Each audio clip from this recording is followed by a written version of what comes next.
یعنی اس صورت کو الگ سے اللہ نے بیان کیا کہ باقی قرآن بھی دیا اور یہ 7 صورتیں بھی دی، تو یہ اس کی علامت ہے کہ اس صورت کی اللہ کی نظر میں بہت اہمیت ہے۔ اور اللہ نے اس کی صفت یہ بیان کی، بار بار دہرائی جانے والی بار بار دہرائی جانے والی صورت، تو یہ بھی اس کی ایک فضیلت ہے کہ بار بار نمازوں میں دہرائی جاتی ہے۔ نماز میں قرآن کا کوئی بھی حصہ اتنا زیادہ پڑھا جاتا جتنی سورہ فاتحہ کو پڑھا جاتا ہے، تو بہت بڑی فضیلت ہے۔ اور آپ صلی اللہ علیہ وسلم نے فرمایا لم ينزل فی التوراۃ ولا فی الانجیل سورۃ مثل سورۃ الفاتحہ ولا اعظم منها۔ آپ صلی اللہ علیہ وسلم نے فرمایا نہ اللہ نے تورات میں اس سے بہتر سورت نازل کی، نہ انجیل میں، اور نہ باقی قرآن میں اس سے بہتر سورت نازل کی۔ اور ایک اور حدیث میں آتا ہے کہ رسول اللہ صلی اللہ علیہ وسلم نے ارشاد فرمایا کہ اللہ تعالیٰ فرماتے ہیں قسمت الصلاۃ بینی و بین عبدی، اللہ تعالیٰ فرماتے ہیں میں نے اپنے اور بندے کے درمیان نماز کو ڈیوائیڈ کر دیا ہے۔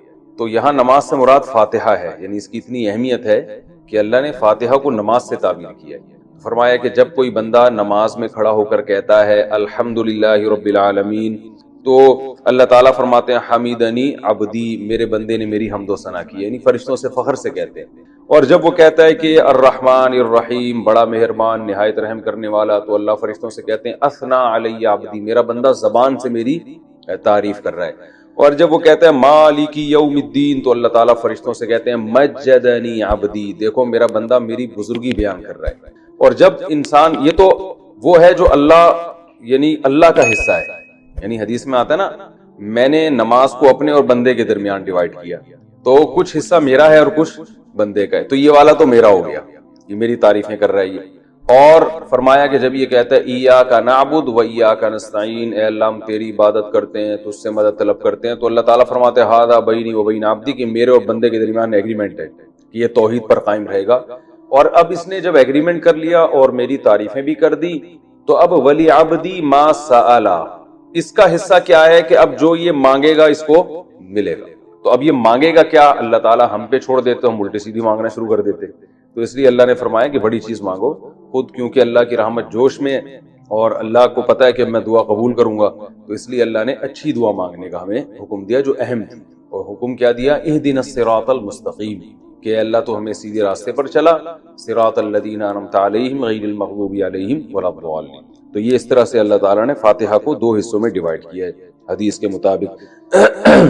اور حدیث میں آتا ہے صحیح مسلم میں عبداللہ بن عباس رضی اللہ عنہ سے مروی ہے کہ آپ صلی اللہ علیہ وسلم کے پاس جبریل علیہ السلام بیٹھے ہوئے تھے، اچانک آپ نے ایک زوردار آواز سنی جو اس سے پہلے کبھی نہیں سنی تھی۔ تو جبریل نے فرمایا کہ یہ ایک آسمان کا دروازہ ہے جو کھلا ہے، جو آج سے پہلے کبھی بھی نہیں کھلا تھا، اس سے ایک فرشتہ نازل ہوا ہے، اور فرشتے نے نازل ہو کر پھر نبی صلی اللہ علیہ وسلم کو خوشخبری سنائی اور فرمایا ابشر بنورین اوتیتہما لم یؤتہما نبی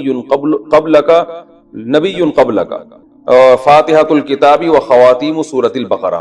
اس نے آپ صلی اللہ علیہ وسلم کو خوشخبری سنائی اور عرض کیا کہ یا رسول اللہ، آپ کو میں 2 ایسی قرآن کی صورتوں کی خوشخبری سنا رہا ہوں جو آپ سے پہلے کسی نبی کو نہیں دی گئی، تو ایک تو سورہ فاتحہ اور ایک سورہ بقرہ کا آخری حصہ، آمن الرسول بما انزل الیہ من ربہ والمؤمنون۔ تو یہ اس کے کچھ فضائل ہیں، اس سے معلوم ہوتا ہے کہ بہت بڑی فضیلت ہے۔ ایک فضیلت سورہ فاتحہ کی یہ بھی ہے کہ یہ دم میں بھی رقیہ کے کام آتی ہے۔ صحابی سے ثابت ہے کہ انہوں نے جن اتارا اور سورہ فاتحہ پڑھ کے ان پہ پھونک مارتے گئے اور وہ جن کے اثرات ختم ہوتے چلے گئے۔ تو اس لیے اگر کسی پہ خدا نخواستہ جادو یا جنات کے اثرات ہوں تو سورہ فاتحہ پانی پہ دم کر کے چھینٹے ماریں یا ویسے پھونک ماریں، اس کا بہت فائدہ ہوتا ہے۔ یہ سورہ فاتحہ کیا جو ہے نا کچھ فضیلت تھی جو میں نے آپ کے سامنے بیان کی۔ اب اس کی کچھ تفسیر بیان کروں گا۔ سورہ فاتحہ میں نماز میں اس کا کیا مقام ہے؟ رسول اللہ صلی اللہ علیہ وسلم نے ارشاد فرمایا کہ من لم یقرأ بفاتحۃ الکتاب فلا صلاۃ لہ، بخاری کی حدیث ہے، جو شخص سورہ فاتحہ نہیں پڑھتا اس کی نماز نہیں ہوتی۔ تو اتنی بات تو بہرحال ثابت ہے کہ سورہ فاتحہ نماز کا ایک ضروری حصہ ہے۔ اب اس میں اختلاف ہے فقہا کا کہ امام اگر پڑھ لے تو سب کی طرف سے کافی ہوگی یا نہیں ہوگی۔ اس میں امام ابو حنیفہ رحمہ اللہ تعالیٰ کا جو قول ہے وہ یہ ہے کہ امام اگر پڑھ لے گا تو مقتدیوں پہ پڑھنا لازم نہیں ہے، بلکہ جائز ہی نہیں ہے، کیونکہ امام کی قرات مقتدیوں کے لیے کافی ہے۔ اور امام شافعی رحمہ اللہ تعالیٰ کی رائے یہ ہے کہ امام جب پڑھے گا سورہ فاتحہ تو مقتدی پر بھی واجب ہے، چاہے جہری نماز ہو یا سری نماز ہو۔ اور بعض ائمہ کے نزدیک سری نماز میں تو امام پڑھے گا اور جہری میں نہیں پڑھے گا۔ تو سب کے اپنے دلائل ہیں. امام شافعی رحمہ اللہ تعالیٰ کی دلیل ہے یہی حدیث کہ جو شخص فاتحہ نہیں پڑھتا اس کی نماز نہیں ہوتی. وہ کہتے ہیں اس میں تو یہ نہیں ہے کہ امام اور مقتدی کا فرق نہیں کیا گیا, لہذا سب کے بارے میں ہے یہ. اور یہ جو آیت ہے قرآن مجید کی, اذا قرئ القرآن فاستمعوا له, جب قرآن کی تلاوت کی جائے تو خاموشی سے سنو, تو وہ کہتے ہیں یہ جو ہے یہ جمعے کے خطبے کے بارے میں ہے, یہ اس کے بارے میں نہیں ہے نماز کے بارے میں, کیونکہ اس کے بارے میں تو صحیح حدیث میں آتا ہے کہ جو ہے وہ جب قرات کی جائے تو خاموشی سے, یعنی حدیث میں آتا ہے کہ جو فاتحہ نہیں پڑھتا اس کی نماز نہیں ہوتی. اور بعض ائمہ اس طرف گئے ہیں کہ سری نمازوں میں تو پڑھی جائے گی, جہری میں نہیں. جہری میں کیوں نہیں پڑھی جائے گی؟ وہ کہتے ہیں قرآن کی آیت ہے جب قرآن پڑھا جائے تو خاموشی سے سنو, اور سری میں اس لیے پڑھی جائے گی کہ یہاں قرآن زور سے پڑھا ہی نہیں جا رہا, تو خاموشی سے سننے کے بھی ہمیں حکم نہیں ہے, لہذا ہم جیسے چاہیں, یعنی ہم جو ہے وہ اسی حدیث پر عمل کریں گے جس میں آتا ہے جو فاتحہ نہیں پڑھتا اس کی نماز نہیں ہوتی. اور ایک حدیث میں یہ بھی ہے کہ صحابی نے پوچھا یا رسول اللہ ہم امام کے پیچھے ہوتے ہیں, تو آپ نے فرمایا اقرا فی نفسک, کہ اس کو دل میں پڑھو فاتحہ کو اگر امام کے پیچھے بھی ہو. تو اس بیس پر بھی امام شافعی نے استدلال کیا کہ امام کے پیچھے بھی ہوں تو آپ کو فاتحہ پڑھنی چاہیے. جو امام حنیفہ کے دلائل ہیں وہ دوسری طرف ہیں. وہ پہلے تو قرآن کی آیت پیش کرتے ہیں کہ قرآن میں آتا ہے اذا قرئ القرآن فاستمعوا له وانصتوا, جب قرآن کی تلاوت کی جائے تو خاموشی سے سنو اور غور سے سنو اور خاموش رہو. تو وہ کہتے ہیں اس میں تو سورہ فاتحہ اور غیر فاتحہ دونوں داخل ہیں, لہذا جہری نمازوں میں تو سوال ہی پیدا نہیں ہوتا. باقی یہ جو حدیث ہے جس میں آتا ہے کہ صحابی نے کہا ہم امام کے پیچھے ہوتے ہیں تو آپ نے فرمایا صرف فاتحہ سورہ فاتحہ پڑھ سکتے ہو, تو کہتے ہیں یہ خبر واحد ہے اور یہ قرآن کی مقابلہ نہیں کر سکتی. قرآن تو متواتر ہے, تو قرآن میں جب صاف لفظوں میں منع کیا جا رہا ہے, اور خاص طور پر بعض صحابہ سے مروی ہے کہ وہ قسم اٹھا کے کہتے تھے کہ یہ نماز کے بارے میں نازل ہوئی ہے, تو ہم کہتے ہیں کہ نماز ہو یا جمعہ ہو سب کو شامل ہے. جب بھی قرآن سنانے کے لیے پڑھا جائے گا تو اس کا سننا واجب ہے. ایک ہوتا ہے کوئی اپنے طور پہ تلاوت کر رہا ہے, وہ تو اس کی مرضی ہے, اپنے طور پہ تلاوت کر رہا ہے, آپ سنیں نہ سنیں. ایک ہوتا ہے باقاعدہ کوئی محفل ہو جس میں سنایا جا رہا ہو, تو اس میں تو سننا بہرحال واجب ہے. تو سری نمازوں کے بارے میں امام حنیفہ کی جو حدیث ہے وہ بہقی کی حدیث ہے, من کان لہ امام فقراءۃ الامام لہ قراءۃ. حدیث میں آتا ہے جس شخص کا کوئی امام ہو تو امام کی قرات مقتدی کے لیے کافی ہے. اور ناصر الالبانی جو ہے نا علماء معاصرین میں سے, انہوں نے اس حدیث کو صحیح قرار دیا. تو دونوں طرف دلائل ہیں. اور یہ جو دلیل ہے کہ جو فاتحہ نہیں پڑھتا اس کی نماز نہیں ہوتی, تو صحیح مسلم کی حدیث میں آتا ہے کہ جو فاتحہ نہیں پڑھتا من لم یقرأ بفاتحۃ الکتاب فصاعدا, جو فاتحہ نہیں پڑھتا اور پلس سورت نہیں ملاتا اس کی نماز نہیں ہوتی. تو ہم کہتے ہیں پوری حدیث تو یوں کہ فاتحہ اور پلس سورت. تو جیسے سورت کے بارے میں آپ کہتے ہیں کہ جو امام کے پیچھے کھڑا ہے وہ سورت نہیں پڑھے گا, امام کی سورت اس کے لیے کافی ہو گئی, تو ایسے ہی فاتحہ کے بارے میں بھی ہے. رہا یہ مسئلہ کہ جو حدیث میں آتا ہے کہ جو فاتحہ نہیں پڑھتا نماز نہیں ہوتی, تو اس سے مراد ہے حقیقتاً بھی نہ پڑھے حکماً بھی نہ پڑھے. امام نے جب فاتحہ پڑھ لیا تو مقتدی پڑھنے والے ہی کہلائیں گے, کیونکہ حدیث میں خود آ گیا کہ جس کا امام ہے تو امام کی قرات مقتدی کے لیے کافی ہے. تو اس کا مطلب امام نے جب قرات کر لی مقتدی کی طرف سے وہ ہو گئی ہے, وہ مقتدی کو یوں ہی سمجھا جائے گا کہ وہ قرات کرنے والا ہے. تو یہ دلائل ہیں, دونوں طرف ہیں, اختلافی مسئلہ ہے. اس لیے جس بھی مجتہد کو فالو کریں, لیکن ایک کو فالو کریں, ایک فقہ کو فالو کرنا چاہیے. کبھی یہ جو کبھی اس رائے کو کبھی اس رائے کو, اس کی جو سنجیدہ علماء ہیں اور صدیوں سے جو علماء اہل افتاء فتویٰ دیتے ہیں وہ اس کی اجازت نہیں دیتے. وہ کہتے ہیں ایک کو فالو کریں باقی سب کو صحیح. یہ تو کچھ جلدی میں نے مختصراً اختلافی مسئلہ بیان کیا. باقی سورہ فاتحہ کی تفسیر کیا ہے؟ نبی یہ قرآن مجید کی وہ سورت ہے جو سب سے پہلے جس کو رکھا گیا ہے. نازل تو پہلے نہیں ہوئی ہے لیکن رکھا سب سے پہلے گیا اس کو. اس کی وجہ یہ ہے کہ ہم جب بھی قرآن کی ابتدا کریں تو سورہ فاتحہ سے کریں. فاتحہ کا معنی ویسے بھی کھول دینے والا, کھول دینے والی. یہاں سے گویا ابتدا ہو رہی ہے, قرآن کھل رہا ہے یہاں سے. تو اس صورت میں اللہ تعالیٰ نے اس کو تمہید بنایا ہے. جیسے ہر کتاب سے پہلے کچھ ایک تمہید ہوتی ہے نا, انٹروڈکشن ہوتا ہے, تو گویا یہ ایک قسم کی تمہید ہے. تو اللہ نے اس میں سب سے پہلے اپنا تعارف کروایا کہ الحمد للہ رب العالمین, تمام تعریفیں اللہ کے لیے ہیں جو تمام جہانوں کا پالنے والا. یہ جو للہ میں لام ہے نا, اس کو تخصیص والا لام بھی کہتے ہیں. گاڑی اردو ہے, سمجھ میں نہ آئے تو کوئی ایسی بات نہیں ہے. یوں سمجھ لیں کہ اسلام کا مطلب ہے تمام تعریفیں صرف اللہ کے لیے. یہ صرف بھی یہاں لگا ہوا ہے, یعنی جتنی بھی تعریفیں ہیں, سخاوت ہے, جود و سخا ہے, بہادری ہے, یہ جو بھی کمالات سمجھے جاتے ہیں, علم والا ہے, رحمت والا ہے, تو تمام تعریفیں حقیقت میں صرف کس میں پائی جاتی ہیں؟ اللہ میں. اگر انسانوں میں کوئی تعریف ہے تو اللہ کی دین سے ہے. اللہ کی عطا سے ہے، ورنہ حقیقت میں حقیقی تعریف کا مستحق تو صرف اللہ کی ذات ہے۔ تو اللہ نے اپنا تعارف کروایا رب العالمین، تمام جہانوں کا پالنے والا، اس لیے کہ جب تک آپ کے سامنے کتاب کے مؤلف کا انٹروڈکشن نہیں ہوگا آپ کتاب کو ویلیو نہیں دو۔ اگر آپ کے سامنے کوئی بازار میں کتاب رکھی ہوئی ہے، آپ نے دیکھا مصنف کا نام ہی سمجھ میں نہیں آ رہا، پتہ چلا جی وسیم گولے گنڈے والے نے لکھی ہے کتاب، یہ کتاب لکھی ہے وسیم گولے گنڈے والے نے، تو آپ کوئی گولے گنڈے والا تو خرید لے گا اس کو، لیکن میرا خیال ہے کوئی بھی عام آدمی، کوئی سمجھدار آدمی نہیں خریدے گا۔ یار مجھے ذرا پانی تو پلاؤ، بہت سخت پیاس ہے۔ تو کوئی بھی پی سکتا ہے کہ دیکھو پیاس لگ رہی ہے نا، تو کوئی بھی خرید سکتا ہے اس کتاب کو، لیکن سمجھدار آدمی نہیں خریدے گا۔ تو یہ مصنف سے پتہ چلتا ہے تو یہ قرآن اللہ کی کتاب ہے، تو اس لیے اللہ نے اپنا تعارف کروایا۔ ایک اور تو اللہ نے تعارف کروایا یہ اس ذات کی کتاب ہے، الحمدللہ، تمام تعریفیں اللہ کے لیے ہیں، اور یہ جو جتنے بھی جہان ہیں نا دنیا میں، کائنات ہے، ان سب کو نہ صرف بنانے والا ہے بلکہ پالنے والا ہے، سب کو چلا رہا ہے۔ جیسے میں نے مثال دی تھی نا، رب کہتے ہیں پالنے والے کو، تو باقاعدہ سب کی تربیت کر رہا ہے، سب کو کھلا رہا ہے، سب کو ایک نظام کے تحت چلا رہا ہے، تبھی پوری کائنات لاکھوں کروڑوں سالوں سے بچی ہوئی ہے۔ جزاک اللہ، الحمدللہ۔ تو پالن ہار، پالنے والا، تبھی قرآن میں دوسرے مقام پر آتا ہے یمسک السماوات والارض ان تزولا، کہ اللہ نے زمین اور آسمان کو تھاما ہوا ہے اللہ تعالیٰ۔ وَلَئِن زَالَتَا، اگر اللہ ان کو نہ تھامے نا اور یہ اپنی جگہ سے زائل ہو جائیں تو اللہ کے علاوہ کوئی دوبارہ ان کو اسی ٹریک پہ نہیں لا سکتا۔ یہ نظام عالم بننے میں بھی اللہ کا محتاج ہے اور برقرار رہنے میں بھی اللہ کا محتاج ہے۔ تو اتنی بڑی ذات ہے جس کی کتاب ہے آگے جو تم پڑھو گے۔ الحمدللہ رب العالمین، العالمین عالم کی جمع ہے، عالم کہتے ہیں جہان کو، بہت سارے جہان ہیں۔ اب اس میں علماء کی مختلف آراء ہے، بھئی جہان اس اعتبار سے بھی ہیں کہ زمین ایک الگ دنیا ہے، آسمانوں کی ایک الگ دنیا ہے، پھر آسمان 7 ہیں، ہر 7 آسمان کی ایک الگ دنیا ہے، تو اس لحاظ سے اللہ نے بہت سارے جہان بتائے۔ اور بعض علماء کہتے ہیں اس لحاظ سے بہت سارے جہان ہیں کہ ایک جہان یہ دنیا کا ہے، ایک قبر کا ہوگا اور ایک آخرت کا ہوگا۔ یہ بھی تو الگ الگ جہاں ہے نا، ہم تو شفٹ ہوتے ہیں، ہماری روح یہاں سے مادی زندگی سے برزخ میں جائے گی، برزخ سے پھر آگے دوبارہ حشر میں، پھر جنت ہے یا جہنم ہے، تو یہ سارے مختلف جہاں ہیں۔ اور بعض علماء کہتے ہیں اس لحاظ سے یہ مختلف جہاں ہیں کہ جیسے ایک مادی زندگی ہے نا انسانوں کی ہے، ایک فرشتوں کی بھی زندگی ہے، ان کی بھی ایک الگ دنیا ہے، جنات کی بھی ایک الگ دنیا ہے۔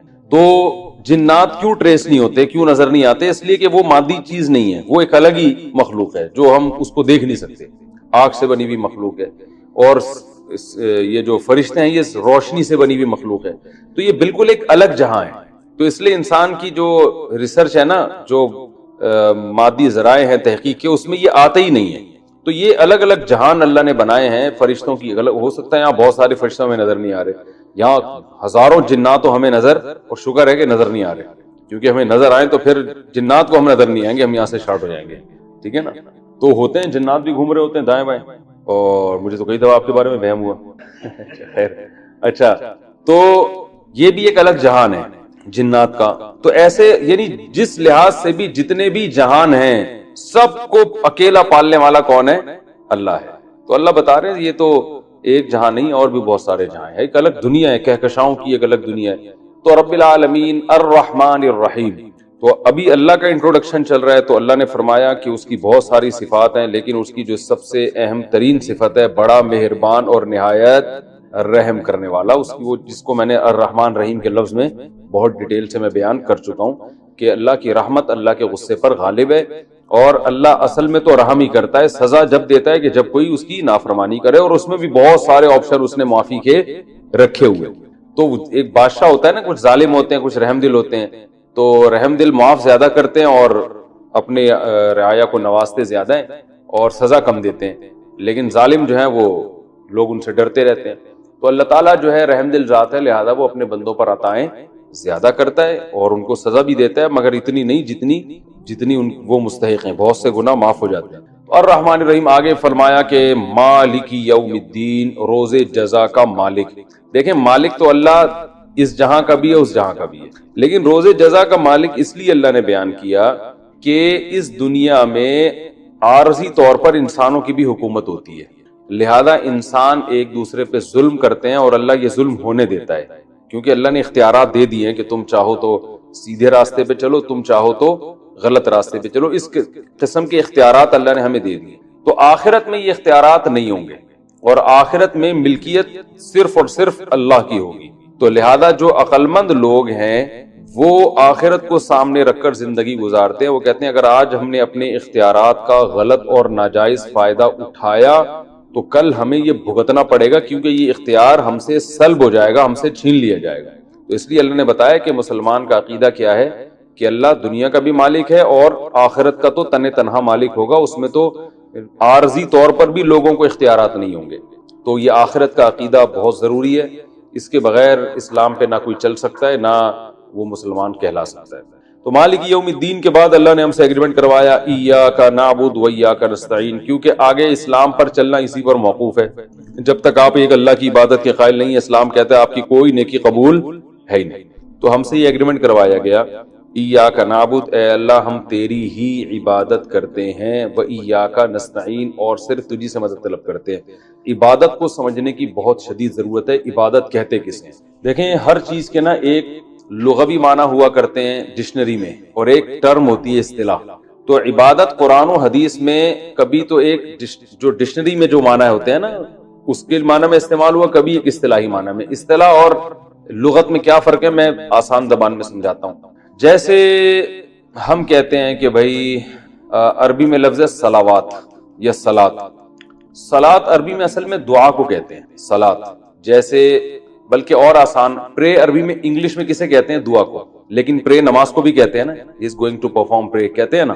تو اب پرے کا لفظ اصل میں تھا انگلش میں دعا کے لیے، لیکن نماز میں بھی چونکہ دعا وغیرہ مانگی جاتی ہے تو نماز پہ بھی پرے کا اطلاق ہوتا ہے. تو اب پرے کا جو لفظ ہے ہم یہ کہیں گے کہ یہ ڈکشنری میں اس کے معنی نماز نہیں ہے، اس کے اصل معنی ہے دعا.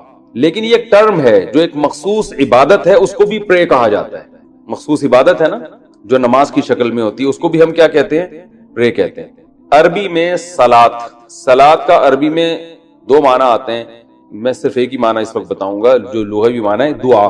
جیسے ہم کہتے ہیں نا صلو علی الحبیب، کیا مطلب؟ نبی کے لیے رحمت کی دعا کرو. صلاۃ والسلام جو ہے نا رحمت کی دعا کو کہا جاتا ہے. ان اللہ و ملائکتہ یصلون علی النبی، اللہ اس کے فرشتے نبی پر، اللہ تو رحمت بھیجتا ہے اور فرشتے نبی پر رحمت کی دعا کرتے ہیں. تو یصلو صلات کس کے معنی میں آتا ہے؟ اصل میں دعا کے معنی میں. تو لیکن صلات کیونکہ ہم جب مخصوص عبادت کرتے ہیں تو اس کو بھی صلات کہتے ہیں. حی علی الصلاۃ ہے نا، آؤ نماز کی طرف. اب حی علی الصلاۃ میں کوئی بندہ گیا دعا مانگ کے واپس آ جائے اور کہ مؤذن صاحب نے تو کہا تھا دعا کی طرف آؤ، تو میں تو دعا کر کے چلا گیا. تو ہم کہیں گے بھائی یہاں صلات سے مراد یہ لغوی معنی نہیں ہے، بلکہ صلات ایک ٹرم ہے، ایک مخصوص عبادت، قیام رکوع سجدے والی عبادت کو صلات کہا جاتا ہے. تو ہر چیز کے ایک لغوی مطلب ہوتا ہے اور ایک اصطلاحی مطلب ہوتا ہے. تو جو زبان میں ماہر نہیں ہوتے وہ لغوی اور اصطلاحی معنی کو گڑبڑ کر دیتے ہیں. قرآن میں کہیں یہ لفظ اصطلاحی معنی میں استعمال ہوگا، کہیں لغوی معنی میں. جیسے اسلام، اسلام کا جو لغوی مطلب ہے اپنے آپ کو سپرد کر دینا، لیکن اسلام ٹرم میں کسے کہتے ہیں؟ ایک مخصوص مذہب کو کہتے ہیں. ایک مخصوص مذہب کو کیا کہا جاتا ہے؟ اسلام. مسلم کا لغوی مطلب کیا ہے؟ مسلمن، سپرد کرنے والا، جو اپنے آپ کو کیا کر دے؟ سپرد کر دے. لیکن ایک ٹرم ہے اصطلاح میں، مسلم کسے کہتے ہیں؟ جو مسلم ہوتے ہیں. اب قرآن میں بھی یہ اسلام کا لفظ کہیں ایک ٹرم کے طور پہ استعمال ہوا، کہیں لغوی معنی میں، تو وہاں بھی لوگ گڑبڑ کر دیتے ہیں. جیسے قرآن میں ایک جگہ آتا ہے، سورہ حجرات کے ذکر میں آتا ہے قالت الاعراب آمنا قل لم تؤمنوا ولكن قولوا اسلمنا، کہ دیہاتی لوگ جو ہے نا وہ منافق تھے، وہ کہتے تھے کہ ہم ایمان لے آئے. قل لم تؤمنوا ولكن قولوا اسلمنا، اے نبی آپ ان سے کہہ دیں کہ تم ایمان نہیں لائے، تم یوں کہو کہ ہم اسلام لائے. تو اب یہاں اسلام بھی نہیں لائے تھے نا اصل میں. تو یہاں اسلام کا معنی لغوی ہے، اصطلاحی اسلام نہیں ہے. یعنی یوں کہہ دو کہ ہم نے اپنے آپ کو سپرد کر دیا ہے، یعنی وقتی ظاہری طور پر ہم نے اپنے آپ کو تسلیم کر دیا، آپ کی اطاعت کر رہے ہیں، ورنہ حقیقت میں اندر سے کچھ بھی نہیں ہے. تو ایک ہوتا ہے ظاہری طور پر اپنے آپ کو یعنی کسی کے حوالے کر دینا، بھائی جیسے کہو گے ہم ویسے کہیں گے، دل میں تو ایمان ہے ہی نہیں. تو یہ اصطلاح نہیں ہے، یہ لغوی معنی ہے. تو لیکن ویسے اسلام کا کیا ہے؟ قرآن میں آتا ہے وَمَن يَبْتَغِي غَيْرَ الْإِسْلَامِ دِينًا فَلَن يُقْبَلَ مِنْهُ، جو اسلام کے علاوہ کسی اور دین کو فالو کرے گا وہ ہرگز قبول نہیں ہوگا. ایک طرف اللہ کہہ رہے ہیں تم یہ کہو ہم اسلام لائے، تم ایمان تو لائے نہیں ہو. دوسری طرف اللہ کہہ رہے اسلام کے علاوہ کوئی دین قبول ہی نہیں ہے. تو پتہ چلا وہاں اسلام اور ایمان کا ایک مطلب ہے, یہاں اسلام اور ایمان کے الگ الگ مطلب ہیں. تو یہاں الگ الگ اس لیے کہ یہاں اسلام سے مراد, ایک آیت میں اسلام سے مراد ہے لغوی اسلام, صرف ظاہری طور پر اپنے آپ کو سپرد کر دینا, اور ایک جگہ اسلام کے ٹرم ہے جو ایک مذہب پہ جس کا اطلاق ہوتا ہے.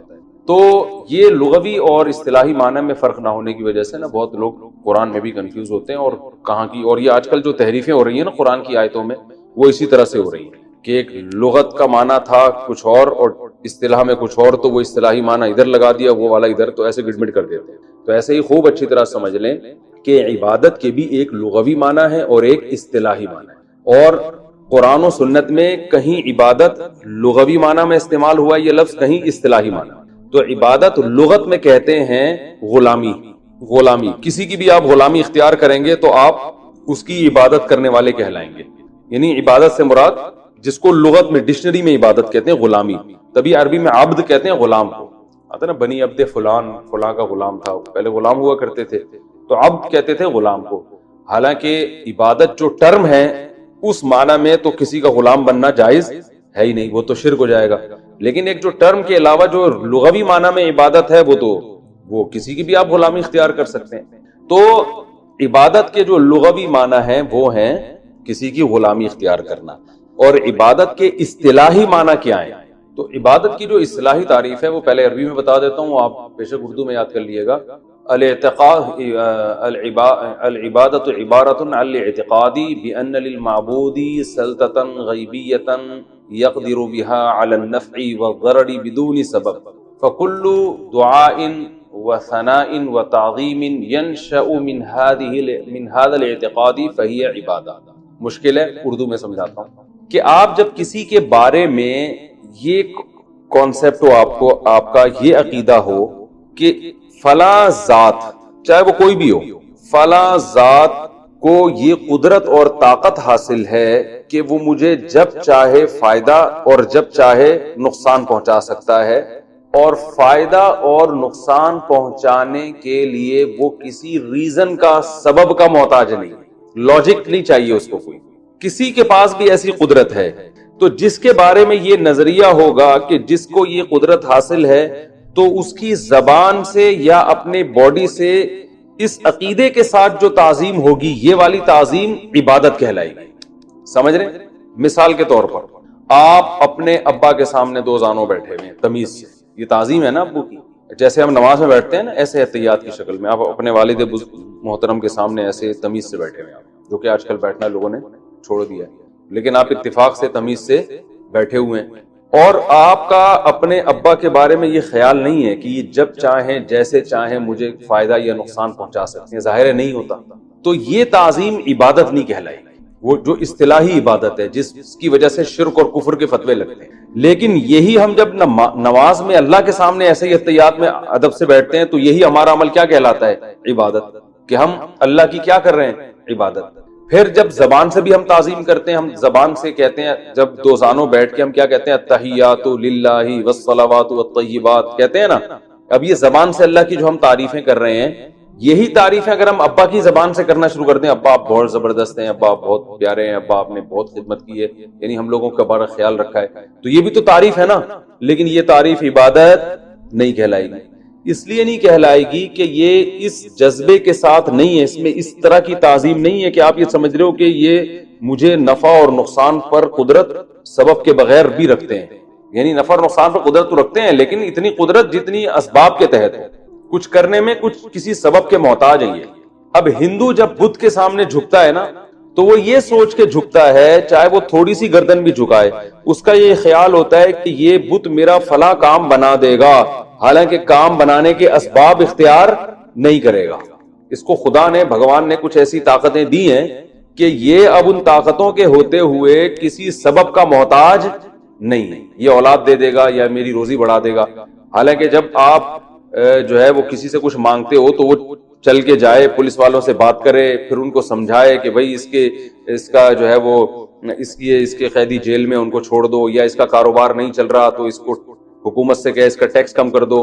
کوئی بھی اسباب ہم اختیار کرتے ہیں نا. جب انسان سے مدد مانگتے ہیں, ڈاکٹر سے کوئی شادی شدہ جوڑا جا کے کہتے ہیں اولاد نہیں ہو رہی, تو دمائیں دے گا وہ, لیکن بت کے پاس جب آپ جاتے ہیں، پتھر کے بنے ہوئے بت کے پاس، اس سے اولاد مانگتے ہیں، تو آپ کا یہ نظریہ ہوتا ہے کہ آپ یہ سمجھتے ہیں کہ یہ کچھ کرنے میں کسی سبب کا محتاج نہیں۔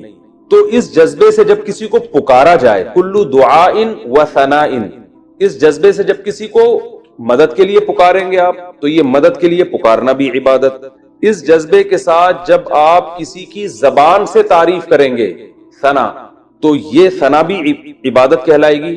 اور اس جذبے کے ساتھ اب آپ کسی بھی طرح سے جب کسی کی تعظیم کریں گے، اس کو رسپیکٹ دیں گے، تو یہ رسپیکٹ دینا عبادت کہلائے گا۔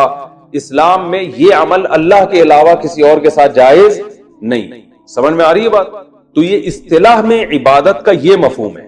اب دیکھو، اگر کوئی رسول اللہ صلی اللہ علیہ وسلم کو مدد کے لیے پکارتا ہے کہ یا رسول اللہ آپ میری مدد کریں، تو وہ نبی کو جو پکار رہا ہے وہ اس نیت کے ساتھ کہ نبی میری مدد کریں گے بغیر کسی سبب کے۔ ظاہر ہے قبر میں سے اٹھ کے آنا اور کسی کے کام بنانا، یہ تو کوئی سائنٹیفک لاجک تو نہیں بنتی نا اس کی، تو اس لیے یہ پکار بھی عبادت ہے، اور اس کی بھی شریعت میں اجازت نہیں ہے۔ کسی پیغمبر کو بھی نہیں آپ پکار سکتے اس طریقے سے، تو یہ بھی کفر کہلائے گا، یہ عمل بھی کیا کہلائے گا؟ شرک کہلائے گا۔ بعض لوگ یہ کہتے ہیں کہ اللہ نے نبی کو اختیارات دیے ہیں، نبی ان اختیارات سے یہ کام کریں گے، تو قرآن میں جگہ جگہ اس کی نفی ہے کہ اللہ نے کسی کو اس قسم کے اختیارات نہیں دی، کیونکہ جو مشرکین بتوں کو پکارتے تھے نا، وہ یہ کہتے تھے کہ جو اوپر جو بھگوان ہے یا جو خدا ہے یا جو اللہ ہے، اس نے ان بتوں کو اختیارات دیے ہوئے ہیں۔ تو قرآن نے یہی کہا ہے کہ تمہارے پاس کیا دلیل ہے کہ اللہ نے ان کو اختیارات دیے ہیں؟ تو پتھر کی بنی ہوئی چیزیں، ان کو تو نہ چل سکتے ہیں، نہ ہاتھ سے کچھ پکڑ سکتے ہیں، تو کچھ بھی نہیں، کسی کو اللہ نے نہیں دی۔ اللہ نے اسباب سے ہٹ کے کام کرنے کا اختیار اللہ نے سارا اپنے پاس رکھا ہے، اس میں کسی پیغمبر کو، کسی فرشتے کو، کسی انسان کو شریک کیا ہی نہیں، یہ سب کچھ اللہ کے ہاتھ۔ تو اس لیے اصطلاح والی عبادت وہ اللہ کے علاوہ کسی اور کی جائز نہیں۔ ہاں ویسے ہم کہہ سکتے ہیں ہم نبی صلی اللہ علیہ وسلم کے غلام ہیں، اس لحاظ سے ہم سب عبد ہیں، اور عربی میں جو عورت ہوتی ہے وہ اس کو امہ کہتے ہیں۔ امہ کا مطلب جو باندھی ہو، جو عبد کا معنی غلام اور امہ کا معنی باندھی، تو یہ انسانوں کے بھی ہوتے ہیں۔ تو غلام تو کوئی بھی، ہم اپنے والدین کے غلام ہیں، کہتے ہیں نا ہم بھائی ہم جو ہے نا اپنے اساتذہ کے غلام ہیں، ہم بزرگوں کے غلام ہیں، تو یہ غلامی عبادت نہیں ہے، کیونکہ اس میں جب آپ کسی کی تعظیم، اور یہ تعظیم عبادت، یہ تعظیم بھی عبادت نہیں ہے۔ آپ کسی بزرگ کے سامنے سجدہ بھی کر لو اگر، تو اس عمل کو عبادت نہیں کہیں گے۔ ہاں گناہ ضرور کہیں گے کہ شریعت نے اتنی بڑی تعظیم سے منع کیا ہے۔ بھئی تعظیم کی بھی کچھ حدود ہے نا، تمیز سے بیٹھ گئے دو زانوں، چلو کبھی پاؤں چومنا بھی سمجھ میں آتا ہے، لیکن آپ اس کے سامنے سر رکھ کے سجدہ کرو تو یہ عمل شرک نہیں کہلائے گا، بلکہ یہ عمل ناجائز تعظیم۔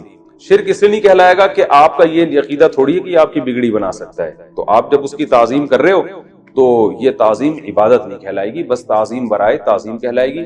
اور اگر حدود سے تجاوز ہے اس تعظیم میں تو گناہ کہیں گے، شرک نہیں کہیں گے، گناہ کہیں گے، اسی وجہ سے کہ شریعت میں کسی اور کے سامنے سجدہ کرنے کی اجازت نہیں ہے۔ تو اس لیے علماء کہتے ہیں سجدے کی دو قسمیں ہیں، ایک وہ سجدہ جس سے انسان کافر ہو جاتا ہے، اور ایک وہ سجدہ جس سے کافر تو نہیں بلکہ گناہگار ہوتا ہے۔ تو جیسے قبروں کو یا بزرگوں کو کوئی اگر سجدہ کرتا ہے تو اگر عبادت کی نیت سے کرے گا تو کافر ہو جائے گا، صرف تعظیم کی نیت سے کرے گا تو کافر نہیں ہوگا۔ تو وہ فرق کیا عبادت کی نیت اور تعظیم میں؟ بھائی عبادت میں یہ جذبہ ہوتا ہے کہ یہ جو ہے نا میری بگڑی بنا سکتا ہے، یہ اس کو اختیارات حاصل ہیں، یہ مجھے روزی دے سکتا ہے، مجھے اولاد دے سکتا ہے، اس جذبے کے ساتھ سجدہ کریں گے تو کافر ہو جائیں گے۔ اور اس جذبے سے کے بغیر ویسے ہی کسی کی عقیدت محبت میں آ کے آپ اس کے سامنے زمین پہ سر رکھ دیتے ہو تو یہ عمل گناہ کبیرہ تو ہے، مگر اس سے انسان کافر نہیں ہوتا، کیونکہ کافر ہوتا ہے غیر اللہ کی عبادت سے، اور یہ عمل عبادت نہیں۔ تو یہ عبادت خوب اچھی طرح سمجھ گئے نا عبادت کا مطلب کیا ہے۔ تو اب عبادت کے مختلف ارکان ہیں، مختلف اقسام ہیں کہ کون کون سی تعظیمیں ہیں جو لوگ کر رہے ہیں مختلف، وہ میں بتاتا ہوں۔ پہلے میں عبادت کا جو لغوی معنی ہے اس معنی میں بھی قرآن میں عبادت کا لفظ استعمال ہوا ہے، جیسے قرآن میں آتا ہے وَمَا خَلَقْتُ الْجِنَّ وَالْإِنسَ إِلَّا لِيَعْبُدُونَ، میں نے انسان اور جنات کو اس لیے بنایا تاکہ وہ میری غلامی کریں۔ تو یہاں عبادت سے اصطلاحی عبادت مراد نہیں ہے، بلکہ کیا ہے؟ لغت میں غلامی۔ تو ہماری پیدائش کا بنیادی مقصد یہ تھا کہ جو اللہ کہے ہم اس پر عمل کریں، لہذا اللہ جب عبادت کا کہے گا تو ہم عبادت کریں گے، جب عبادت سے منع کرے گا تو ہم منع ہو جائیں گے۔ اب دیکھیں جب عبادت سے منع کرے گا تو ہم رک جائیں گے تو وہ عمل بھی عبادت کہلائے گا، حالانکہ ہم عبادت نہیں کر رہے۔ مثال کے طور پر اللہ نے سورج نکلتے ہوئے سجدہ کرنے سے منع کیا. سورج جب نکل رہا ہو تو ہم نماز نہیں پڑھ سکتے, تو نماز پڑھنے سے منع کیا نا. ہم جب نماز پڑھنے سے رک جاتے ہیں اللہ کے کہنے پر, تو یہ عمل کیا ہے, ہم عبادت سے رک گئے مگر ہم یہ اللہ کی غلامی میں کر رہے ہیں, تو یہ عمل بھی عین عبادت ہے. تو اب یہ کیسے ہو سکتا ہے کہ ایک کام عبادت ہو بھی اور نہیں بھی ہو؟ تو بھائی عبادت اصطلاحی لحاظ سے تو یہ عبادت نہیں ہے. اصطلاح میں جس کو عبادت کہتے ہیں نا وہ عمل نہیں کر رہے, لیکن لغت میں جس کو عبادت کہتے ہیں غلامی وہ کر رہے ہیں, کیونکہ ہم اللہ کی غلامی میں سردے سے بچ رہے ہیں. نہیں آ رہی میرا خیال ہے بات آ رہی بھائی. اصطلاح میں عبادت تو نماز کو, روزے کو, زکات کو کہیں گے نا, جو صرف اللہ کی جاتی ہے. اصطلاح میں عبادت کہتے ہیں نماز, سجدہ, روزہ, یہ سب جو چیزیں ہیں یہ عبادت کہلاتی ہیں. لیکن لغت میں عبادت غلامی کو, کسی کی بھی اطاعت. تو قرآن میں اللہ نے فرمایا کہ میں نے انسان اور جنات کو پیدا کیے میری عبادت کریں. کیا مطلب؟ میری فرما برداری کریں. تو اس میں نماز بھی آتی ہے, ماں باپ کا کہنا ماننا بھی آتا ہے, اور جناب اس میں شادی بیاہ بھی آتا ہے, ٹھیک ہے نا, اس میں ولیمے کا کھانا بھی آ رہا ہے, اور اس میں اپنی صحت بنانا بھی آتا ہے, یہ بھی عبادت ہے. بھائی اللہ نے حکم دیا صحت بناؤ, تو اس میں حلال چیزیں کھانا بھی آتا ہے, اللہ نے کہا کہ حلال چیزیں کھاؤ. تو یہ سب چیزیں عبادت کے مفہوم میں داخل ہیں, وہ عبادت جس کو لغت میں عبادت کہتے ہیں. بتایا اس پہ بھی سائنسی لحاظ سے اعتراض نہیں ہو سکتا, کیونکہ ہمارے لیے زمین کیا ہے؟ بچھونا ہی ہے. جیسے ماں بچے کے لیے بچھونا بچھاتی ہے, تو فرش سے نکلا ہے فرش. فرش بھی اصل میں عربی میں فراش کہتے ہیں بستر کو. ہم جو اردو میں جسے کہتے ہیں نا فرش بنوایا ہم نے, تو یہ عربی سے آیا, لیکن اصل میں فراش کسے کہا جاتا ہے؟ بستر. لوگ کہتے ہیں نا وہ صاحب فراش ہو گئے ہیں, یعنی اتنے بیمار ہو گئے ہیں کہ بستر سے چپک گئے ہیں وہ. تو جعل لکم الارض فراشا والسماء بناء, اور آسمان کو بنایا اس نے چھت. بنا چھت کو کہتے ہیں, تو وہ بھی ہمارے حساب سے. وانزل من السماء ماء, اور برسایا, انزل نازل کیا اس نے آسمان سے پانی. کل ما علا فہو السماء. عربی میں آسمان ایک تو وہ آسمان ہے جو مضبوط آسمان اللہ نے بنایا, جہاں تک ابھی تک کوئی پہنچا نہیں, اور ہو سکتا ہے نہ پہنچے قیامت تک. اور ویسے عربی میں ہر وہ چیز جو بلند ہو اس کو بھی کیا کہا جاتا ہے؟ آسمان. تو اوپر سے اس نے پانی برسایا. فاخرج به من الثمرات. فا کا معنی پھر, اخرجا نکالا, اکرما کی طرح اخراج کیا, به اس پانی کے ذریعے, من الثمرات بہت سے پھلوں کو. ثمرہ کسے کہتے ہیں؟ پھل. ثمرہ کہتے ہیں پھل کو, اس کی جمع ثمرات. تبھی ہم کہتے ہیں نا یہ اس کا ثمر ہے, یہ اس چیز کا ثمر ہے, کہتے ہیں نا اردو میں بھی یہ لفظ گاڑی اردو میں استعمال ہوتا ہے. رزقا لکم, بطور رزق تمہارے لیے. ثمرات پیدا کیے اس نے تمہارے لیے بطور رزق. فلا تجعلوا, پس لا تجعلوا یہ نہیں ہے, لا تجعلوا جیسے لا تضربوا مت مارو, لا تجعلوا مت بناؤ, للہ اللہ کے لیے, اندادا, انداد جمع ہے ند کی. ند کہتے ہیں ہم مثل کو, کسی کے برابر, کسی کے ہم پلہ, اس کی جمع آتی ہے انداد. تو اللہ فرماتے ہیں اس اللہ کے لیے شریک نہ ٹھہراؤ. وَأَنْتُمْ, اور تم, تعلمون جانتے بھی ہو, یعنی تم جانتے بھی ہو کہ یہ کام ٹھیک نہیں. اگر غور و فکر کرو گے تو تمہیں اندازہ ہو جائے گا یہ کام ٹھیک نہیں ہے. وَإِن, اور اگر, کنتم, ہو تم, کنتم بہت دفعہ آ چکا ہے, میں اس کو مزید نہیں تفصیل میں جاؤں گا. اور اگر ہو تم, فی ریبن, شک میں ہو. آیا تھا نا شروع میں لا ریب فیہ, تو ریب کا معنی کیا ہوتا ہے؟ شک. اور اگر تم شک میں ہو, مما, مما اصل میں تھا من ما, من الگ اور ما الگ. اگر تم ہو مما نزلنا, اس چیز سے شک میں ہو, نزلنا جو ہم نے نازل کی ہے. انزلنا بھی قرآن میں آتا ہے, نزلنا بھی قرآن میں آتا ہے. نزل ینزل تنزیلا, سبح یسبح تسبیحا. باپ کا فرق ہے, اس کے معنی میں کیا فرق آتا ہے؟ انزال اصل میں کہتے ہیں ایک دم کسی چیز کو نازل کرنا, اور تنزیل کہتے ہیں آہستہ آہستہ نازل کرنا. تو قرآن کی بعض آیتیں ایک دم نازل ہو گئیں, کچھ صورتیں آہستہ آہستہ. تو اس لیے قرآن میں قرآن کے لیے تنزیل کا لفظ بھی آیا ہے اور انزال کا لفظ بھی آیا ہے, انزلنا بھی آیا اور نزلنا بھی آیا ہے. نزلنا علی عبدنا, اگر تمہیں شک ہے اس کلام سے جو ہم نے نازل کیا, علی عبدنا اپنے بندے پر, یعنی نبی صلی اللہ علیہ وسلم پر, تو تمہیں تردد ہے. فَأْتُوا بِسُورَةٍ, فَأْتُوا اصل میں تھا اِئْتِیُو, اضربو کی طرح. کیا تھا؟ اِئْتِیُو. اتایا یأتیو کا معنی ہوتا ہے آنا. جب اس کے بعد با آ جائے نا تو اس کا معنی بن جاتا ہے لانا. جیسے اتیتو, میں آیا, اور اگر میں کہوں اتیتو بہی, اس کا معنی میں اس کو لایا. سمجھ رہے ہو؟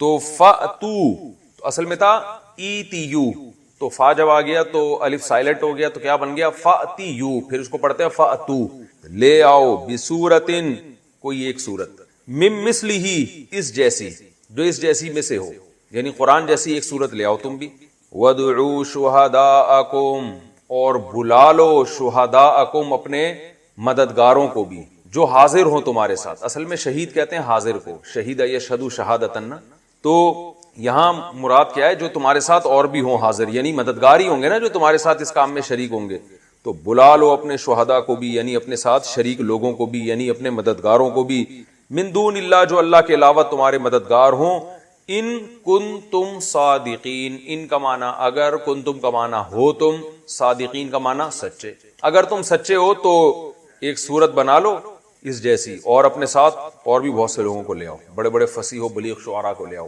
فَإِن لَمْ تَفْعَلُوا، فا کا معنی پھر، ان کا معنی اگر، لم تفعلوا تم نے یہ کام نہیں کیا، اگر تم یہ کام تم نے نہیں کیا، آگے یہ ان شرط ہے نا، جب بھی ہم ان کا لفظ استعمال کرتے ہیں جس کو اردو میں اگر کہتے ہیں، انگلش میں اف کہتے ہیں، تو آگے جزا بھی آتی ہے نا، بھائی اگر میں نے یہ کیا تو یہ ہوگا، یہی ہوتا ہے نا، تو ان جب شرط کے لیے آتا ہے تو اس کے آگے اس کی جزا ہوتی ہے، تو شرط کیا ہے، ان لم تفعلوا اگر تم یہ کام نہیں کر سکو، فاتقوا النار تو میں بتا رہا ہوں نا جزا کیا ہے، فاتقوا النار تو ڈرو اس آگ سے، تو یہ پورا جملہ ہے، درمیان میں اللہ نے ایک لفظ لگا دیا، اس کو جملہ معترضہ کہتے ہیں اصطلاح میں، کہ کلام کچھ اور چل رہا ہے، درمیان میں اس سے ہٹ کے ایک آپ بات درمیان میں رکھ دیں، جیسے دیکھو میں ایک بات کرتا ہوں نا کہ بھئی اگر تم دوپہر، اگر گھر میں آدمی کہتا ہے اگر میں دوپہر جلدی گھر میں آ گیا تو بیگم سے کہتا ہے میں لنچ گھر میں کروں گا، یہ پورا ایک سینٹنس ہو گیا نا، اگر میں نے یہ کیا تو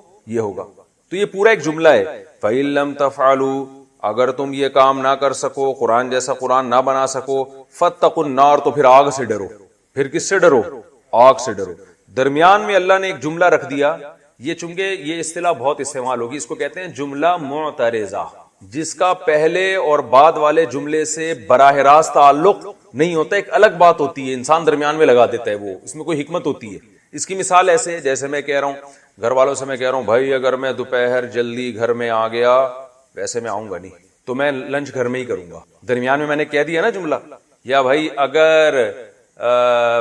اگر کیا ہوتا ہے کہ جی کشمیر کا مسئلہ فار ایگزامپل 5 سالوں کے اندر حل ہو گیا تو کشمیر میں سکون ہو جائے گا، لیکن درمیان میں آدمی کیا کہہ دیتا ہے، ہوگا نہیں، یہی ہے نا، تو یہاں بھی اللہ نے فرمایا فَإِن لَمْ تَفْعَلُوا اگر تم یہ کام نہ کر سکو، درمیان میں اللہ نے کیا فرمایا، وَلَن تَفْعَلُوا ویسے ہم تمہیں بتا دیں کر سکتے نہیں ہو، لن تفعلوا ہرگز نہیں کر سکتے، لن یضربا ہرگز نہیں مارے گا، تو ولن تفعلوا ہرگز نہیں کر سکو گے، لیکن ہم ایک فرض کر لیتے ہیں اگر تم یہ کام نہیں کر سکے، فاتقوا النار تو پھر اس آگ سے ڈرو، یعنی کیا مطلب، قرآن پر پھر ایمان لے کر آؤ اور اس کو فالو کرو، نہیں فالو کرتے تو فاتقوا النار ڈرو، یعنی تم نہ تو اس جیسا قرآن بنا سکتے ہو اور پھر ایمان بھی نہیں لے کر آ رہے، تو فاتقوا النار ڈرو اس آگ سے، یعنی بچنے کی کوشش کرو اس آگ سے، التی وہ آگ، وقودها جس کا ایندھن، الناس انسان ہیں، والحجارہ اور پتھر ہیں،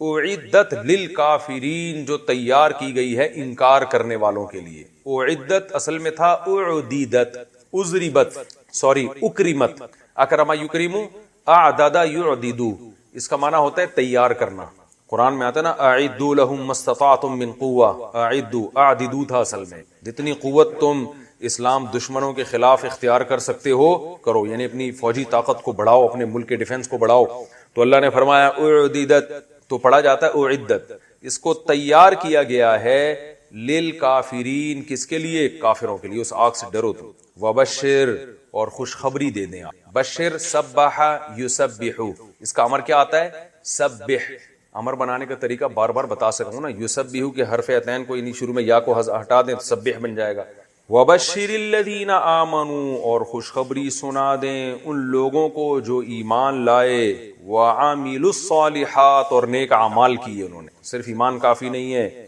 کس چیز کی خوشخبری سنا دیں، ان لہم کہ بے شک ہے ان کے لیے، جنات باغات، گھنے باغات، جنت کسے کہتے ہیں، گھنے باغات کو، اس کی میں پورا ڈیفائن کر چکا ہوں، تجری من تحتہا بہتی ہیں اس کے نیچے الانہار نہریں. نہر کی جمع انہار.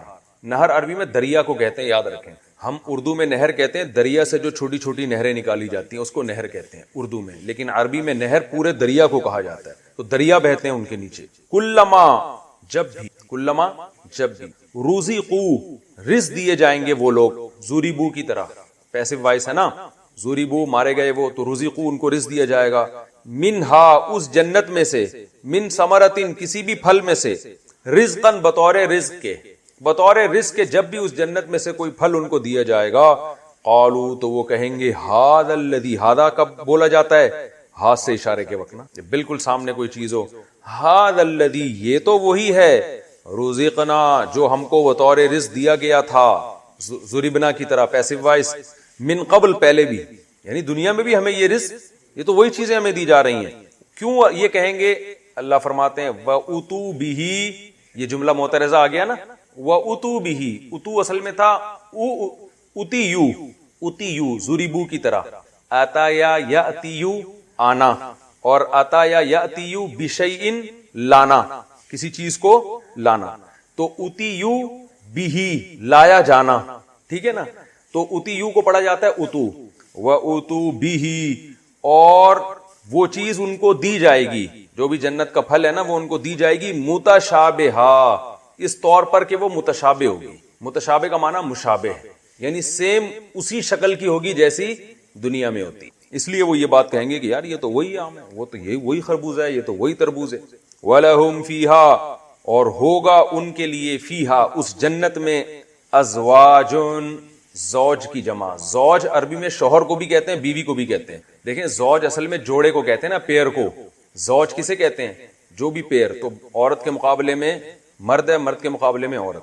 تو یہاں مراد لیڈیز ہیں, عورتیں ہیں. وجہ اس کی کیا ہے کہ آگے مطہرتن آ رہا ہے, پاکیزہ, صحیح ہے نا. اور ویسے بھی دوسری آیتوں سے پتہ چلتا ہے کہ مرد کو تو بیویاں زیادہ ملیں گی, عورت کو زیادہ شوہر نہیں ملیں گے, وہ ایک عدد میاں ملے گا اس کو, صحیح ہے نا. یا تو وہ وہاں سے کوئی نیا والا ملے گا یا یہی پرانا والا ملے گا. اگر پرانا والا ملے گا تو ریپیئرنگ ہوگی اس کی, اور پھر انشاءاللہ ڈینٹنگ پینٹنگ کا اچھا کام ہوگا, صحیح ہو جائے گا. تو یہ قرآن کی دوسری آیتوں سے پتہ چلتا ہے. اس کی وجہ کیا ہے, پھر وہ بات کی بات ہے. وَلَهُمْ فِيهَا أَزْوَاجٌ, اور ہیں ان کے لیے, فیہا اس جنت میں, ازواجن بیویاں, مطہرتن پاکیزہ. ابھی تو میں صرف لفظی ترجمہ رٹوا رہا ہوں نا آپ لوگوں کو, پھر تفسیر بیان کروں گا انشاءاللہ. وَهُمْ فِيهَا خَالِدُونَ, سب سے مزے کی بات کیا, اور وہ رہیں گے اس میں, خالدون, خلود ہمیشگی کو کہتے ہیں, ہمیشہ اس جنت میں رہیں گے.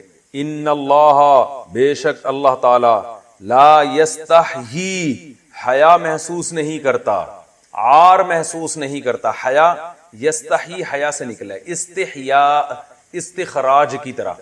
تو یستحیی یستخرجو, اس کو پڑھا جاتا ہے یستحیی. اللہ حیا محسوس نہیں کرتا, ان یضربا, کہ وہ بیان کرے. ضرب یضربو کا معنی مارنا بھی ہوتا ہے اور مثال بیان کرنا بھی ہوتا ہے. کہتے ہیں نا ضرب مثل کہتے ہیں نا, ضرب الامثال, تو مثال بیان کرنا بھی. ان یضربا مثلا, کہ اللہ بیان کرے کوئی مثال, ماں کوئی بھی.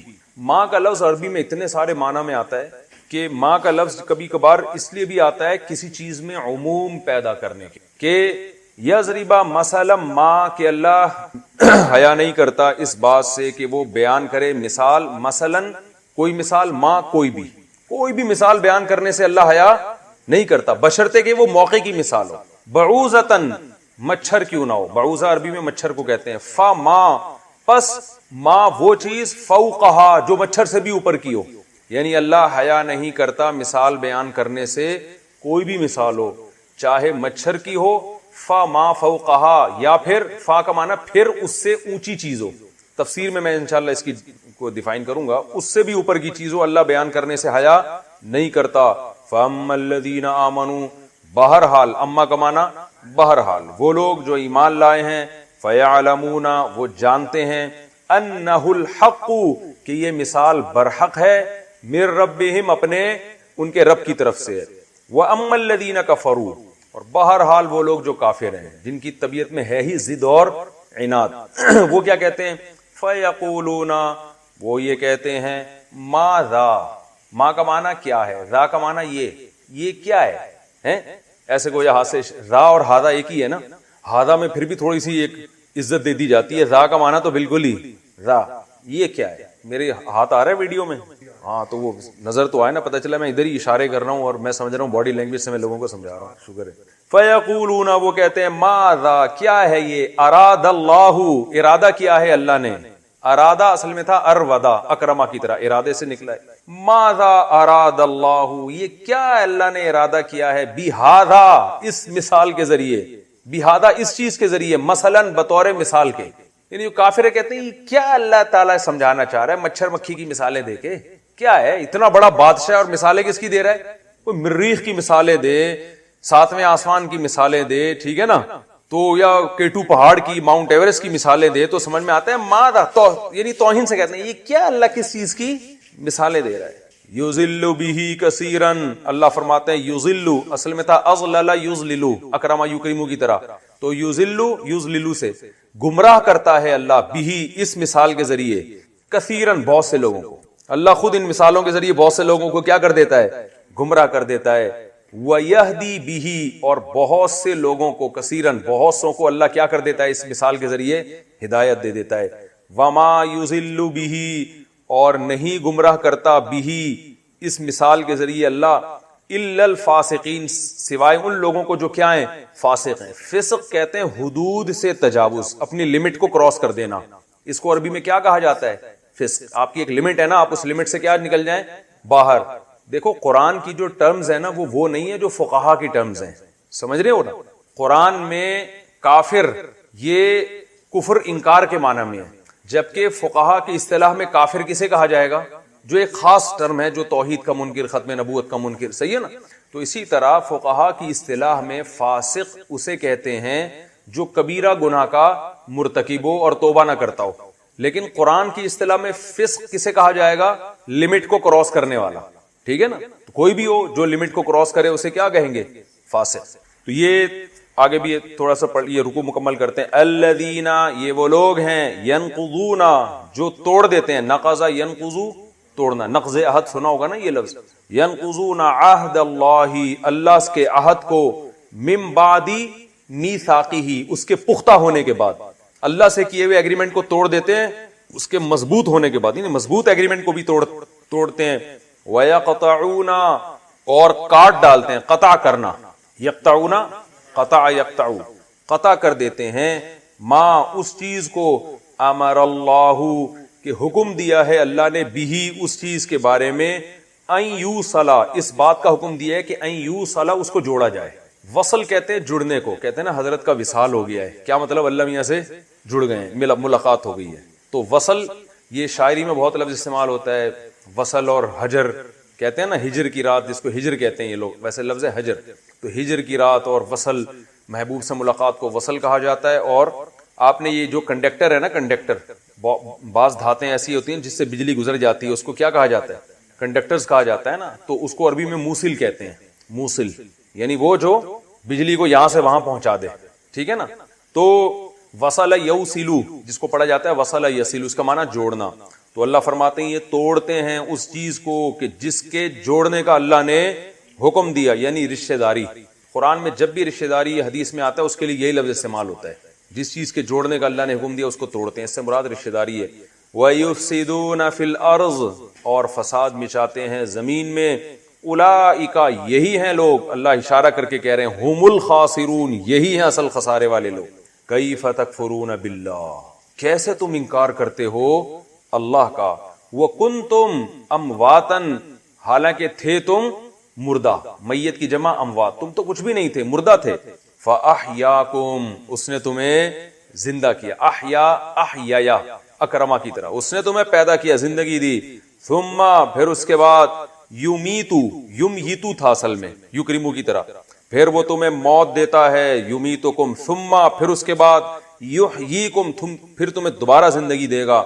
ثم پھر اس کے بعد الیہ اسی کی طرف ترجعون تم لوٹ کر جاؤ گے. هو الذی وہی اللہ ہے، خلق لکم جس نے پیدا کیا تمہارے لیے، ما فی الارض جمیعا جو کچھ زمین میں ہے. جمیعا کا معنی تمام کا تمام، جمیعا کا لفظ بہت استعمال ہوگا قرآن میں، اس کا معنی ہوتا ہے سب، کل کا کل. ثم استوى پھر وہ متوجہ ہوا، الی السماء کس کی طرف؟ آسمان کی طرف، فسواہن، سویا یسویو تسبیۃ، سبح یسبح، استوا جو ہے نا اکتسبہ کی طرح ہے، فسوا سویا، اس نے برابر کر دیا، ہن ان آسمانوں کو، سبع سماوات، 7 آسمانوں میں، سبع کہتے ہیں 7 کو، سماوات آسمان کی، یعنی ایک کے 7 آسمان بنا دیے اس نے، وَهُوَ بِكُلِّ شَيْءٍ عَلِيمٌ، اور وہ ہر چیز کو جاننے والا ہے۔ یہ رکوع ہمارا ترجمے کے حساب سے کمپلیٹ ہوا۔ ٹائم کتنا ہے بھائی؟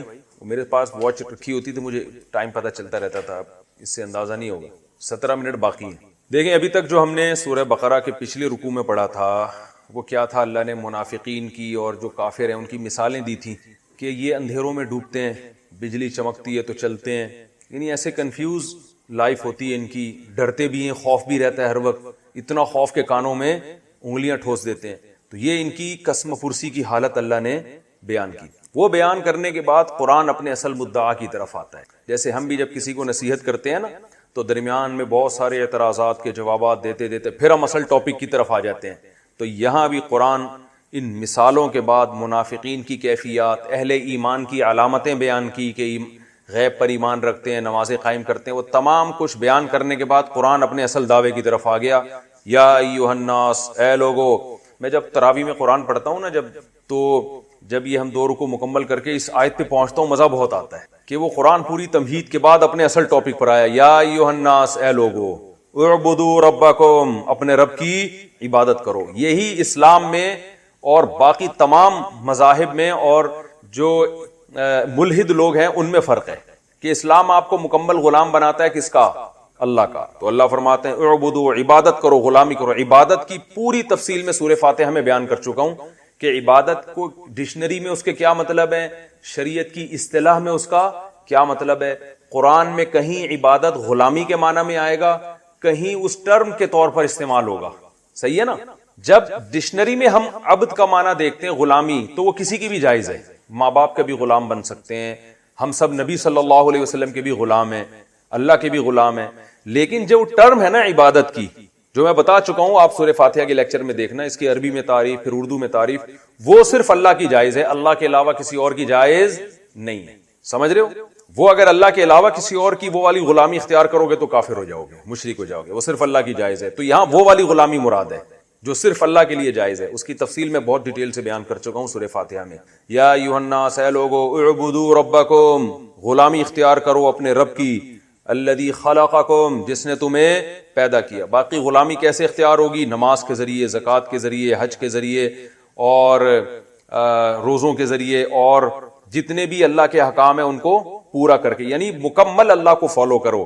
اور وہ اللہ، اب اللہ اپنا تعارف کروا رہا ہے، جس نے تمہیں پیدا کیا، کیونکہ اتنا مشکل حکم دیا جا رہا ہے تو انسان اس کے لیے ذہنی طور پر آمادہ نہیں ہوتا۔ تو اللہ فرماتے ہیں آمادہ ہو جاؤ، کیونکہ ہم تمہیں جس کی غلامی کا حکم دے رہے ہیں وہ ہے جس نے تمہیں پیدا کیا ہے۔ بھائی خود سے تھوڑی پیدا ہوئے ہو، تمہیں بھی اور تمہارے باپ دادا کو بھی۔ والذین من قبلکم لعلکم تتقون، اس غلامی سے تم کیا بن جاؤ گے؟ متقی۔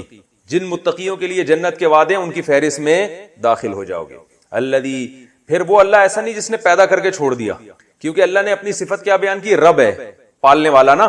تو پالنے والے کا کام صرف پیدا کرنا نہیں ہے، بلکہ پیدا کر کے زندگی کے اسباب بھی پیدا کرنا، کہ زندہ اسی کو پالنا کہتے ہیں نا۔ الذی جعل لکم الارض فراشا، وہ اللہ جس نے تمہارے لیے زمین کو کیا بنا دیا؟ بچھونا۔ والسماء بنا، آسمان کو چھت بنا دیا۔ اور پھر بھی اتنا ہی نہیں بلکہ انزل من السماء ماء، اور آسمان سے اس نے برسایا پانی۔ دیکھو بارش ہو رہی ہے نا باہر تیز، تو یہ سب اللہ کی رحمتیں ہیں، زمین کو زندگی مل رہی ہے۔ انزل من السماء ماء، آسمان سے برسایا پانی، فاخرج به من الثمرات، اور پھر اس سے نکال دیے طرح طرح کے پھل۔ ان تمام چیزوں میں سے کسی چیز کی آپس میں کوئی مناسبت نہیں ہے، سارے کام عجیب ہو رہے ہیں۔ پانی کو دیکھو، زمین اور کھاد اور مٹی کو دیکھو، اور اس سے لہاتی ہوئی فصلوں کو دیکھو، پانی اور مٹی کا کوئی جوڑ نہیں۔ پھر مٹی سے جو آم، خربوزے، تربوز پیدا ہو رہے ہیں، بالکل الگ چیز پیدا ہو رہی ہے۔ تو پانی میں سب کچھ ہے جس سے سب کچھ پیدا ہو جاتا ہے۔ رزقا لکم، تمہارے رزق کے طور پر۔ رزق کہتے ہیں انسان کی کو زندگی گزارنے کے لیے، یہ رزق کی ڈیفینیشن خوب اچھی طرح یاد رکھیں، بار بار میں نہیں بتاؤں گا۔ رزق کسے کہتے ہیں؟ رزق روٹی کو نہیں کہتے۔ عربی میں یا قرآن کی اصطلاح میں رزق کا مطلب ہوتا ہے زندگی گزارنے کے لیے جو ضروری لوازمات ہیں ان ضروری لوازمات کا انتظام، اس کو رزق پہنچانا کہتے ہیں. یعنی رزق کی فہرست میں زندگی گزارنے کے لیے جو تمام ضروری چیزیں انسان کو چاہیے وہ کیا کہلاتی ہیں؟ رزق کہلاتی ہیں. تو جو اللہ نے انسان سے رزق کا وعدہ کیا نا، روٹی اس میں صرف داخل نہیں ہے، اس میں ہر چیز ہے. اسکولوں کی فیسیں بھی آتی ہیں اس میں رہائش بھی آ گئی، اس میں لباس بھی آ گیا، اس میں آپ کی جاب بھی آ گئی، اس میں ٹیکسٹائل ملیں بھی آ گئی، سمجھ رہے ہو، اس میں آپ کا ایٹم بم بھی آ گیا اگر وہ ضروری ہے. ہر چیز آ گئی اس میں.